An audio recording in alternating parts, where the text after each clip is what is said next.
Louvado seja o nome do Senhor. Quero parabenizar todo o pessoal do louvor, né? Nossa igreja é abençoada. Todos que ministram aqui, ministram realmente com unção, né? E é uma bênção, todos os locais, os instrumentos.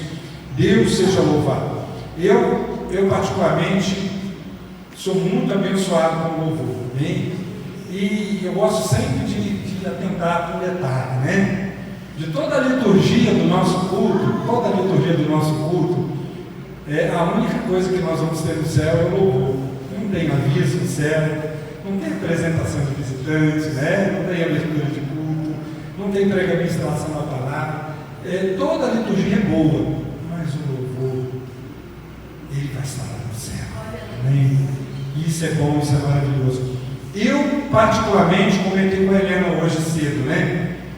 O dia que eu venho para o culto, e eu não sou assim, não consigo, às vezes é por nós mesmos, né? Eu acredito que está em nós mesmos, não está, ninguém está ministrando, mas está em nós. Nós temos que buscar a presença de Deus no louvor, e eu fico incomodado. E eu já vinha uns 2 domingos, né? Uns 2 semanas já vinha assim, não tão impactado no louvor. E eu comentei com ela hoje cedo, porque de manhã foi muito gostoso aqui de manhã, foi muito gostoso.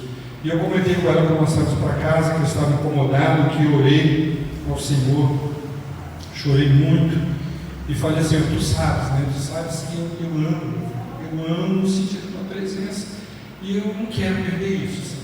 Eu não quero perder isso de jeito nenhum, né? Então aí Deus, isso foi durante essa semana, e aí Deus hoje nos abençoou de uma forma tremenda, e agora à noite foi tremendo.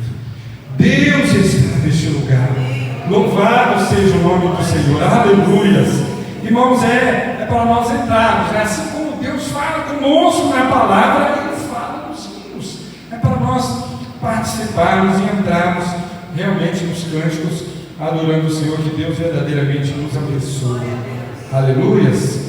Irmãos, nós tivemos uma manhã abençoada, uma escola abençoada, muita gente presente, amém? Nossa escola está uma bênção. Começamos um tema muito bom, que é comportamento cristão, ética cristã. Eu falei nessa manhã, o Maurício que ministrou, mas depois eu fiz o encerramento e falei que 17 lições é pouca para o assunto, né? Tem tanta coisa que a gente precisa falar sobre comportamento cristão, não é verdade? Então foi uma bênção hoje de manhã. Quero convidar você para estar conosco na escola bíblica. Mas Deus tem falado conosco e eu quero escolher um texto para meditar. Deus, na verdade, não foi eu que escolhi, mas foi Deus que escolheu para que nós meditássemos esta noite. É o Salmo de número 80, amém? Nós vamos meditar no Salmo 80. E queria que você abrisse a sua Bíblia no Salmo 80, amém? Aleluia. Graças a Deus. Salmo 80, amém? Abra aí a sua Bíblia, Salmo 80.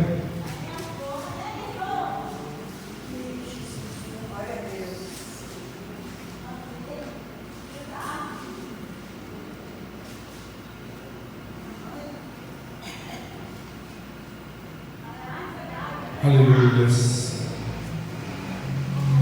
Todos acharam? Salmo 80?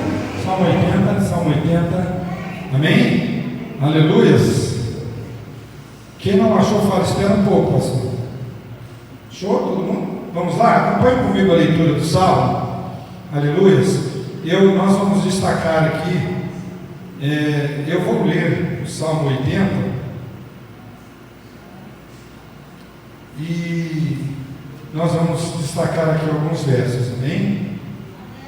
Dá ouvido, ó pastor de Israel, tu que conduzes a José como um rebanho, tu que estás entronizado acima dos querubins, mostra o teu esplendor. Mostra perante Efraim, Benjamim, Manassés, desperta o teu poder e vem salvar-nos. Restaura-nos, ó Deus, faz resplandecer o teu rosto e seremos salvos. Vou repetir o verso 3. Restaura-nos, ó Deus, faz-nos resplandecer o teu rosto e seremos salvos. Ó Deus dos exércitos, até quando estarás indignado? contra a oração do teu povo? Dá-lhes a comer um pão de lágrimas e a beber copioso pranto. Constituímos em contendas para os nossos vizinhos, e os nossos inimigos zombam de nós a valer. Verso 7: restaura-nos, ó Deus dos exércitos, faze-nos resplandecer o teu rosto e seremos salvos. Vou repetir o verso 7: restaura-nos, ó Deus dos exércitos, faze-nos resplandecer o teu rosto e seremos salvos. Trouxeste uma videira do Egito, expulsaste as nações e a plantaste, dispuseste-lhes o terreno, e ela deitou profundas raízes, ela encheu a terra, com a sombra dela os montes se cobriam, e com seus sarmentos os cedros de Deus. Estendeu ela a sua ramagem até o mar, e os seus rebentos até o rio. Porque lhe derribaste as cercas de sorte, que a vindimam todos os que passam pelo caminho. O javali da selva a devasta, e nela se repastam os animais que pululam no campo. Ó Deus dos exércitos, volta-te, nós te rogamos, olha do céu e vê, e visite esta vinha. Protege o que a tua mão direita plantou, o sarmento que para ti fortaleceste.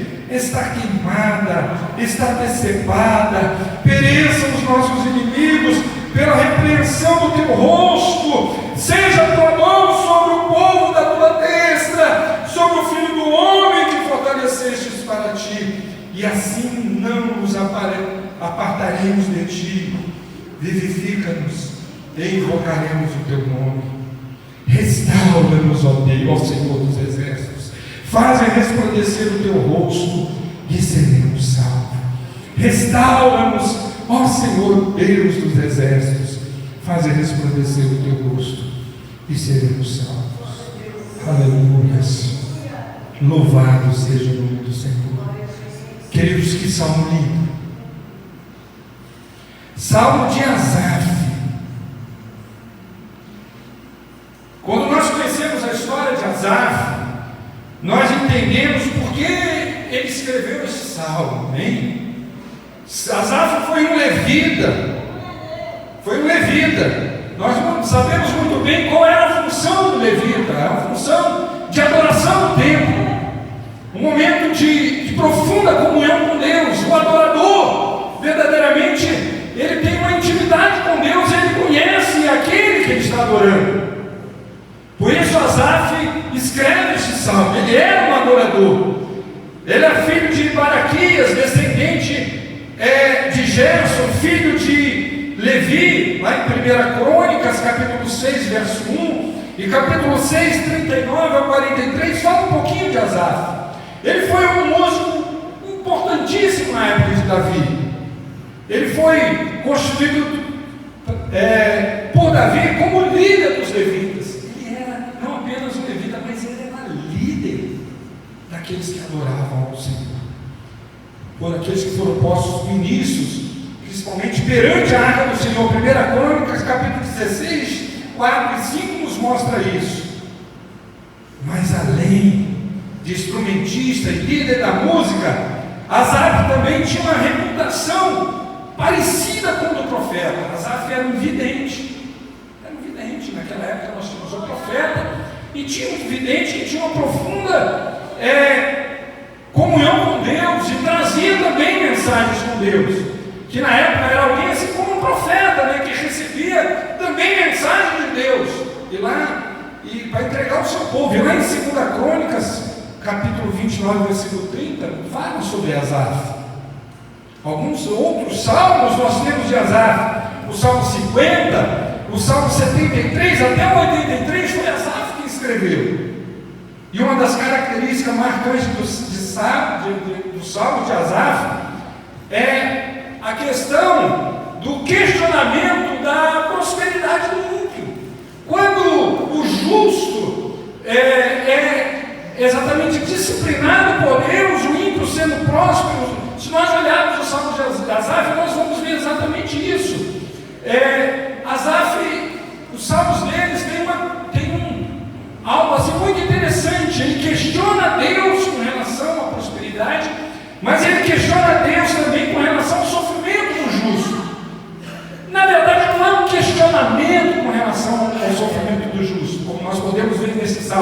Mas Asaf, ele entende que Deus, o Todo-Poderoso, pode nos livrar dos nossos sofrimentos. O Deus Todo-Poderoso pode estender as mãos e realmente restaurar a nossa vida, tirar realmente todo o sofrimento. É muito interessante isso. E eu quero chamar a sua atenção exatamente para isso. E nesta noite nós queremos meditar neste Salmo de Asaf. Como ele faz restauração. Como ele enxerga, qual é o pano de fundo. Ele enxerga o sofrimento que Israel está passando. E ele clama a Deus, como nós podemos ver no verso 3, no verso 7, no verso 19. Quando ele diz, restaura-nos, ó Deus, no verso 3, faz resplandecer no teu rosto e seremos salvos. Ou seja, olha para nós, faz resplandecer. Asaf tinha a convicção que Deus podia fazer isso, que Deus era tremendo e que Deus realmente restaurava as nossas vidas. Louvado e glorificado seja o nome do Senhor por isso. Amém? E o Salmo, versículo 7, ele fala, restaura-nos, ó Deus dos exércitos, faz resplandecer no teu rosto e seremos salvos. Ou seja, ele repete essa questão disso. Amém? Não vamos se preocupar com o voltinho que não dando para dizer para o pau, não, gente. Vamos prestar atenção aqui no culto. Amém? Restaura-nos, Senhor Deus dos exércitos, faz resplandecer o teu rosto e seremos salvos. Versículo 19. Aleluia. Louvado seja o nome do Senhor. Aleluia. Glória seja dada a ti. Deixa eu dizer uma coisa para vocês. Quem aqui já fez o trabalho de restauração? Nós estamos com um processo de restauração aqui na igreja, que é a restauração das nossas cadeias. Amém? Restaurar alguma coisa não é fácil. Amém? Além, a primeira coisa que a gente vai fazer é a questão de mão de obra. Não é verdade?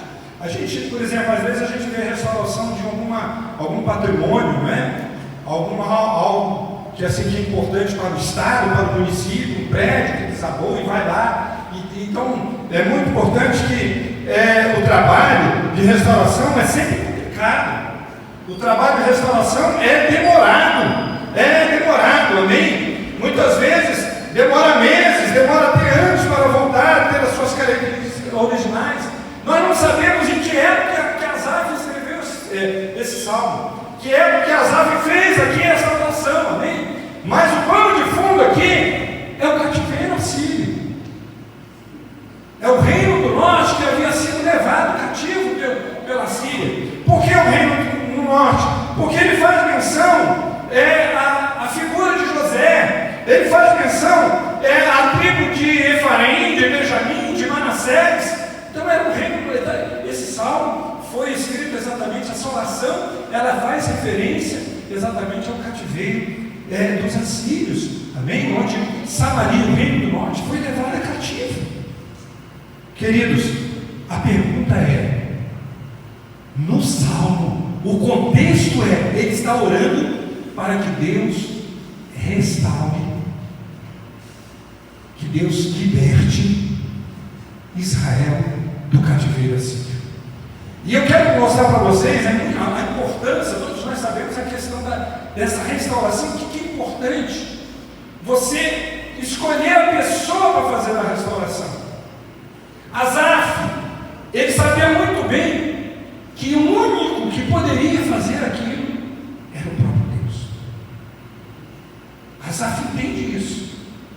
E é muito interessante isso. E eu quero, irmãos, chamar a sua atenção que nós queremos aplicar esse salmo, amém? Na nossa vida. Por quê? Porque na nossa caminhada cristã, nós muitas e muitas vezes nós precisamos de restaurar, nós precisamos recuperar, amém? A palavra restauração ela é muito semelhante à restituição. E a gente não pode desistir, a gente tem que ter essa vontade de realmente de restaurar algumas coisas importantes nas nossas vidas. E a pergunta que eu quero fazer para você aqui nesta noite é se você está precisando de que alguma coisa seja restaurada na sua vida. E quando o assunto aqui é restauração, restauração, nós podemos, com relação às nossas vidas, nós precisamos entender que precisamos olhar para o lado material. Quando nós ficamos doentes, nós clamamos a Deus para que Ele restaure o que é material. Queremos cura, queremos libertação. Quando nós estamos atravessando um problema financeiro, nós queremos que Deus restaure. Mas é muito importante nós entendermos que quando o assunto é restauração, a gente precisa também ter sede de Deus, desejo, vontade, que Deus restaure em nós as coisas espirituais que perdemos ao longo da nossa caminhada. Perdemos esse senso de adoração, às vezes. Perdemos, às vezes, esse senso de amor para com a obra de Deus, amor para com as vidas perdidas, não é verdade? Porque a essência do Evangelho é exatamente o que? É eu aceitar Jesus, é eu encontrar Jesus e ir atrás de outra pessoa para que essa pessoa também encontre. Foi assim que o Senhor disse quando ministrou chamou os seus discípulos. Ele chama pescadores, e ele usa um paralelo, ele usa a mesma palavra pescador, e ele fala: vinde, vós me vos fareis pescadores de homens. Jesus não chamou eles para riqueza, para casa, para carro, para posse, mas para pescarem vidas. Se bem que nós sabemos que Deus nos abençoa, mas o importante é que nós não podemos de maneira nenhuma abraçar, pender só para um lado, só para o material, mas nós precisamos também buscar o espiritual. Então, essa restauração do espiritual é muito importante. O que você está precisando que Deus restaure na sua vida? Material ou espiritual? Nunca se esqueça que é preciso ter os olhos de Deus. Foi assim que Asaf começa a oração. Asaf não começa a oração pedindo a restauração, mas ele começa dizendo o seguinte: dá ouvidos ao pastor de Israel. Você sabia que você tem um pastor? Um espiritual, não é pastor Márcio, mas o pastor, o supremo pastor. E ele ora exatamente: dá pastor de Israel, tu que conduzes a José. Ele usa a figura de José. E quando ele usa essa figura de José, ele quer falar para Deus assim: quem diria que o que aconteceu com José poderia chegar no fim dele? Como que alguém que foi lançado numa cisterna pelos seus irmãos, foi vendido escravo ao Egito, amém? Foi líder na casa de Potifar, depois foi acusado injustamente, foi quebrar pedra, foi líder na cadeia, depois chegou ao governador. Quem diria isso? O Senhor conduziu a José esse triunfo. O Senhor pode sim restaurar a minha vida. Louvado e glorificado seja o nome do Senhor. Conduziu José como um rebanho, porque José não era um rebanho. José entrou no Egito sozinho, mas ele conduziu como um rebanho, porque Deus olhava lá na frente. E o povo ficou no Egito 400 anos escravo. Mas quantas mil pessoas saíram de lá? Foi um rebanho que Deus levou para lá. No mundo espiritual, Deus levou um rebanho. E é assim que Asaf ora, faz a oração. Faz essa oração linda, né, de restauração. É assim que ele vê Deus. Ele vê um Deus lá na frente. E tu que estás entronizado, né? Ou seja, sublime trono, tu governa, tu está acima do querubins. Ele não está orando a anjos, né? Mas está orando a um pastor de Israel que conduziu José como um rebanho, né? Ele fala, na sua oração ele está, e Deus entende muito bem o que ele está orando. E ele diz: perante Efraim, Benjamim e Manassés, desperta o teu poder e vem salvá-los. E agora ele se refere às tribos, de uma das tribos descendente de José, que estavam cativas pelo rei da Síria. E a ele então, ele faz o seu primeiro clamor, versículo 3: restaura-nos, ó Deus, faze resplandecer o teu rosto e seremos salvos. Esse faze resplandecer o rosto é que ele está dizendo o seguinte: nós queremos ver na ação do Senhor, no mover do Senhor, que o Senhor está olhando para nós. E então, restaura, transforma. O Senhor, Deus dos exércitos. Por que ele fala Deus dos exércitos? Porque Deus precisava atuar com uma característica militar, porque era guerra, era um outro povo, eles guerreavam naquela época. Por isso que ele fala Deus dos exércitos, ou seja, Deus que está acima de todos os exércitos. Queridos, mas a história está linda, nós vemos aqui, ok? Asaf, ele entende que Deus está indignado, ele compreende que o cativeiro foi exatamente em função do pecado. Ele diz assim: o Senhor está indignado, no versículo 4, né? Ó Senhor dos exércitos, até quando estás indignado contra a oração do teu povo? Nós estamos clamando, o Senhor nos tem ouvido, o Senhor está indignado. Nossa situação está difícil, comer pão de lágrimas, beber copioso pranto, constitui-nos contendas para os nossos vizinhos, os nossos inimigos, zombam de nós. Era uma realidade que acontecia. E o verso 7, ele de novo, ele repete: restaura-nos, Senhor, o clamor, ó Deus dos exércitos, faze resplandecer o teu rosto e seremos salvos. Irmãos, e ele traz então a lembrança, toda a trajetória de Israel. Trouxeste uma videira do Egito, e tudo que aconteceu, expulsou as nações, o Senhor colocou nós nessa terra, ok? E aí nós enchemos essa terra, o povo se multiplicou aqui, se multiplicou, estendeu a sua ramagem até o mar, os rebentos, mas tudo foi destruído, ele faz essa relação. E ele fala: ó Deus dos exércitos, volte a nós e te rogamos, olha do céu e vê, e visite esta vinha. Essa expressão de vinha é muito interessante, irmãos. E nós precisamos entender isso. A igreja, ela é a vinha do Senhor. E na nossa caminhada cristã, a igreja vai perdendo essas características. Aquelas características que agradam ao Senhor.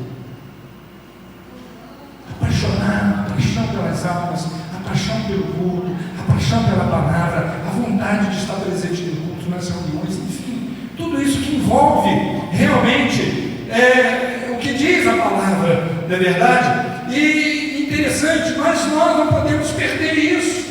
Eu entendo, irmãos, que a igreja como vinha, e quando eu estou me referindo à igreja como vinha, eu não estou referindo especificamente a nós, a primeira igreja, porque nós somos igrejas individualmente, o pastor é igreja individualmente, a esposa do pastor é igreja, mas nós somos igreja também no coletivo, a igreja, os salvos, os remidos, a igreja invisível, espalhada nos quatro cantos da terra, amém? Essa igreja que só o Senhor sabe, ela precisa ser restaurada, ela precisa ser restaurada. Louvado e glorificado seja o nome do Senhor. E então ele ora dizendo: olha, você é vinha do Senhor,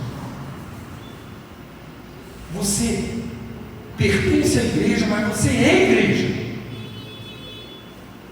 Você pertence à igreja, mas você é a igreja. Quando você sai, quando você está na sua casa, quando você está no trabalho, onde quer que você esteja, você é a igreja. Essa ideia é muito importante, ok? Protege a tua mão direita, o sarmento. Então nós vemos, o salmista vai desenvolvendo a sua oração, e ele está terminando: seja a tua mão sobre o teu povo, da tua destra sobre o filho do homem, fortalece este para ti, e assim não nos apartaremos de ti, vivifica-nos e invocaremos o teu nome. Ou seja, agora ele está dizendo o seguinte: olha, o Senhor vai nos consertar, e nós não vamos nos desviar, nós vamos ficar firmes com o Senhor. Tira disso. Ou seja, é como se está fazendo um voto. O salmista está fazendo aqui um voto ao Senhor. Ele está dizendo assim: fortalece-nos para ti, assim nós não nos apartaremos de ti, vivifica-nos e invocaremos o teu nome. Está fazendo essa oração. Ou seja, o nosso estrago que aconteceu conosco, devido ao nosso pecado, devido ao nosso erro, foi tão grande que nós seremos impactados pela tua restauração, por aquilo que o Senhor vai fazer nas nossas vidas, que nós não nos apartaremos de ti. Nós invocaremos o teu nome, vivifica-nos, ou seja, renova-nos. E ele termina o salmo dizendo: restaura-nos, ó Deus, ó Senhor, Deus dos exércitos, faz-a resplandecer o teu rosto e seremos salvos. E Deus ouviu.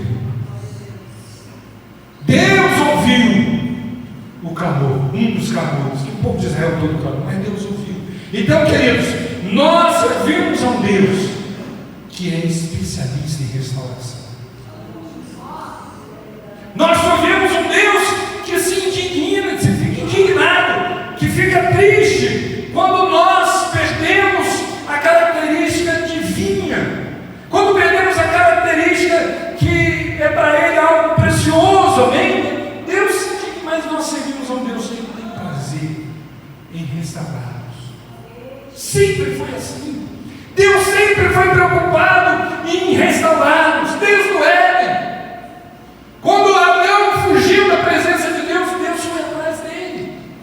E Deus deu para ele a sentença, falou: olha, está aí, Adão, vai acontecer assim, assim, porque você errou, mas eu vou restaurar. A tua semente vai pisar a cabeça do serpente, eu vou restaurar. E Jesus veio, irmãos, para cumprir a promessa de Deus de restaurar a humanidade. Jesus veio. Então Deus é especialista em restaurar. A questão é: o que eu preciso ser restaurado na minha vida? Eu entendo, irmãos, que todos nós, na nossa caminhada, todos os dias, nós temos algo para que Deus restaure, precisa de restaurar.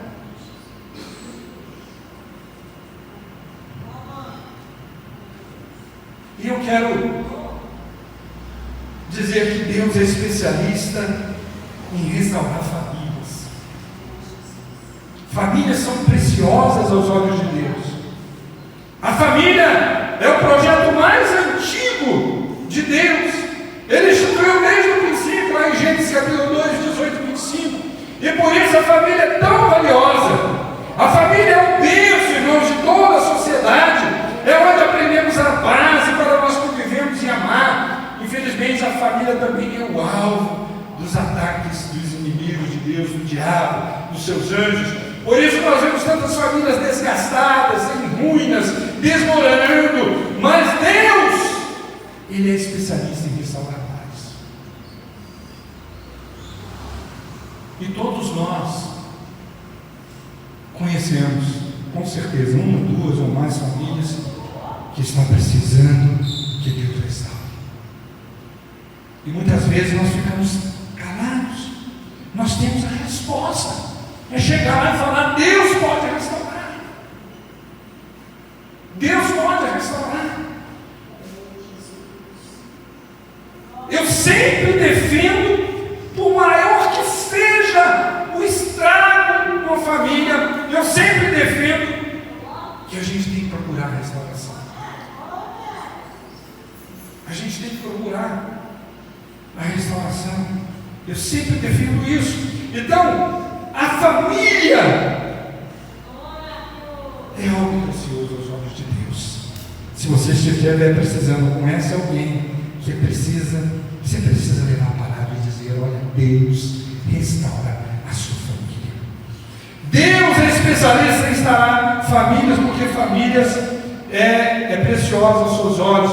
Deus é especialista em restaurar lares, coisas quebradas, coisas destruídas. Na Bíblia nós vemos várias histórias de restauração que Deus promoveu nas vidas, nas famílias.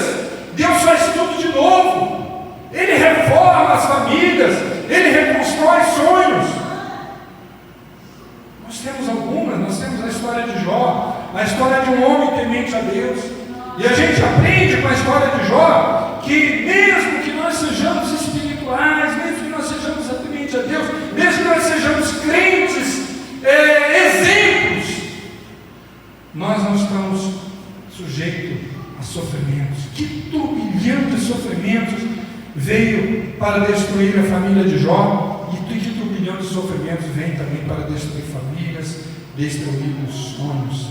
Mas o Senhor restaurou a vida de Jó, conforme Jó 42, verso 10 a 17. O Senhor trouxe comunhão com a sua família. O Senhor trouxe comunhão com os seus amigos, que muitos deles disseram: abandone o seu Deus e morre. Trouxe comunhão com a sua esposa. Deus não deu outra esposa para ele, mas Deus restaurou a comunhão com a esposa dele. Deus deu filhos para ele. Deus deu riqueza de novo para ele. E Deus deu uma vida longa para ele. Deus é especialista em restaurar situações em pessoas. Nunca se esqueça disso. Nós temos outro exemplo, Noemi. Que mulher que sofreu dura perca. Os filhos, o esposo, longe de sua terra natal, perdeu o marido, os 2 filhos, hoje capítulo 1, verso 1 ao 5. Mas Deus sempre mantém um fio de esperança. Ruth adotou Noemi, a sogra com amor, e assim Deus concedeu uma nova família, cuja linhagem viriam reis, veio o próprio Redentor do universo, Jesus. Maria e João, nós vimos até o pastor Grego mencionar aqui sobre Maria e João, né? Que coisa linda, irmãos, aquela expressão. Eu estava depois meditando em casa naquele texto, que expressão linda, né? Jesus preocupou-se com sua mãe e com o seu discípulo João, era muito amigo de Jesus, mas a sua mãe, e aí Jesus olha: está aí sua mãe, está aí seu filho. Que coisa linda, né? Mesmo no sofrimento da cruz, Jesus deu um filho para aquela mulher, Jesus deu uma mãe para o seu discípulo amado. Amém? Que coisa linda. Irmãos, tem outras passagens. Por último, eu quero citar a Sunamita, né? Uma mulher sofrida, uma mulher que não tinha filhos, mas que Deus dá filhos para ela, dá um filho para ela. E uma mulher que perde o filho, mas Deus restaura e devolve o seu filho. Mas uma mulher que vem a fome sobre o lugar que ela mora, e ela pega a sua fazenda, ela vai embora para longe, mas depois ela volta. E ela vai então conversar com o rei. Quando ela vai conversar com o rei está conversando com Geazi, e Geazi está contando para o rei toda a história dos milagres que Eliseu fez. E aí, na hora que ela entra, Eliseu fala: oh, está aí a mulher que eu falei para o senhor, que Deus abençoe, fez isso. O rei olhou e falou assim: devolve as terras para ela. Deus é especialista em restaurar, irmãos. Creia nisso. Se você tem alguma coisa para ser restaurada, mesmo que não tenha solução, você acha que não tenha solução, mas para Deus tudo é possível. Creia, mesmo que tudo pareça sem solução. Creia nisso, que você serve a um Deus que é o seu pastor. Serve a um Deus que tem uma vinha e você pertence a esta vinha. Você faz parte dessa vinha e Ele cuida dessa vinha. Ainda que você esteja enfrentando graves crises na família, no pessoal, no desemprego, doença, separação, drogas, alguém da família que você conhece, problemas emocionais, na verdade, para Deus não há impossível. Foi isso que Jesus disse para os seus discípulos quando eles disseram que poderia ser salvo, com relação ao rico, né, ao jovem rico, que não quis seguir Jesus, não quis vender, quis ir embora, e duro, quem pode ser salvo? E Jesus disse: que é impossível, aonde é possível Deus. E às vezes a gente olha para a família, né? A gente olha: é impossível ser salvo, é impossível ser salvo, é impossível, mas nem que seja no último suspiro, creia que Jesus é poderoso para salvar a sua casa, salvar a sua gente, nem que seja como o ladrão da cruz, mas Jesus é poderoso para salvar. O Senhor pode trazer paz, reconciliação, o Senhor pode abrir portas, o Senhor pode transformar cura, libertação, salvação na sua casa. Creia, busque ao Senhor em favor da sua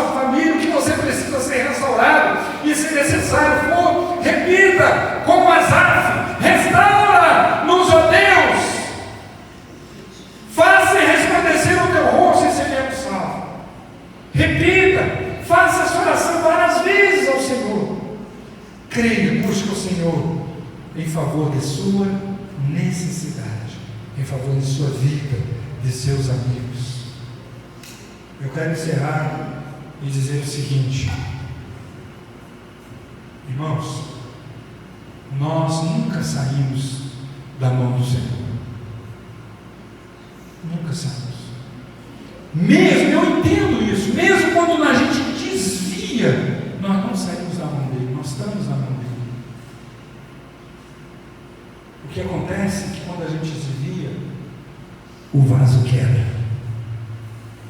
Mas Deus pega esse vaso que quebra e Ele faz um vaso novo. Porque muitas vezes nós precisamos ser quebrados por Deus. Israel precisava ser levado cativo, precisava ir para lá para poder se arrepender, reconhecer os seus erros. Foi o meio de Deus, o vaso quebrou. Então, a visão que Deus dá para Jeremias, justamente durante o cativeiro, Jeremias 18, versículo 2 e 6, é exatamente essa para ele. Jeremias, vai à casa do oleiro lá, Jeremias. Israel estava longe de Deus, Israel estava no cativeiro, era o outro cativeiro, mas Israel estava lá. E Deus então mostra para Jeremias o que é a visão do poder. Fala, o vaso quebrou, o vaso vai quebrar, mas o Deus vai fazer um vaso novo. Deus vai fazer um vaso novo. Nós estamos concluindo. Eu quero dizer para você que eu e você temos um pastor que nós podemos clamar. Nós podemos clamar. Mas ele também é a figura de um oleiro. E se necessário for, ele vai quebrar. O consultor e o restaurador por excelência, também ele é isso. Ele é o consultor, ele é pastor dele. E o restaurador por excelência. Deus é tudo isso. Creia, Ele é Salvador fiel. Ele pode nos ajudar a reconstruir o que está arruinado. Vida espiritual, comunhão com Deus, desejo de servi-lo, restaurar o seu fervor espiritual. Confia no Senhor, conforme o Salmo 37:5. Entrega o teu caminho ao Senhor, confia nele e o mais Ele fará. Entrega. Fala, Senhor, restaura, só o Senhor para mudar. Eu não tenho força, Deus, mas eu preciso, eu quero que o Senhor mude a minha história. Isso está me inquietando. A minha vida espiritual está me inquietando. O meu comprometimento com a obra está me inquietando. Senhor, não é assim que a Bíblia diz. Senhor, me ajuda, me tira disso. A sua vida está nas mãos sábias e poderosas do pastor de Israel. É as mãos dele que pode restaurar e fazer tudo novo em nós. Creia que ele é poderoso para fazer muito mais do que você pensa ou do que você sonha. Vamos orar. Vamos ficar de pé para nós orarmos. Aleluia. Oh Deus de Israel, oh pastor de Israel, oh pastor que conduz José como irmão,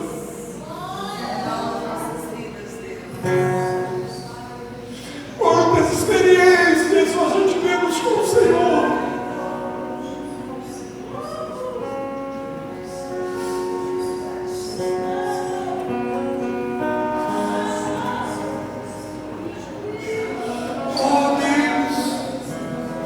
Estenda as tuas mãos e restaura a tua igreja, a começar por mim, a começar por nós. Vem, Senhor, e sopra o teu Espírito.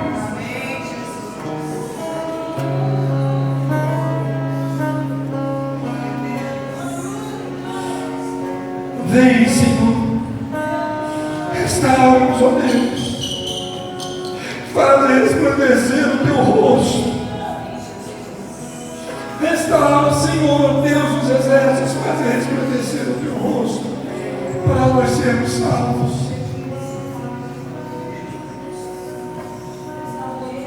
Vamos cantar aqui para adorar o Senhor.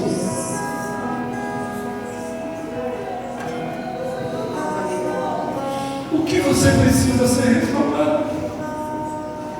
Não desista da sua família. Não desista dos seus, ente querido. Não desista do seu irmão, do seu filho. Não desista. Não desista. Deus é poderoso para salvar a sua casa. Deus é poderoso para restaurar esses relacionamentos. Foi assim que ele fez com Esaú e com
Jacó.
Senhor.